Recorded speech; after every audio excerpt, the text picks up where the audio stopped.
Всем привет, с вами Дима Коськов. Как и говорил, что мы сегодня будем делать короб для стеклянной дверцы. Нам для этого понадобится дрель для просверления отверстий, шуруповерт для закручивания саморезов, ну и, конечно же, сами саморезы.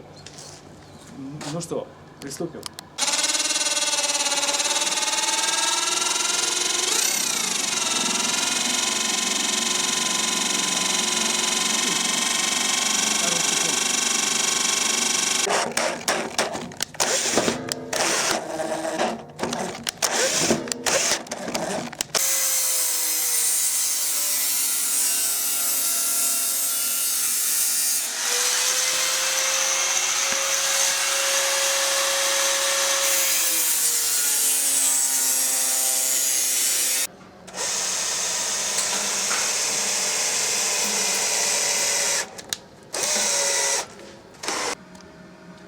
Вот мы сделали сам короб из нержавейки, вот, чтобы и защитить наш кирпич, усилили его проволокой. Сейчас будем ставить.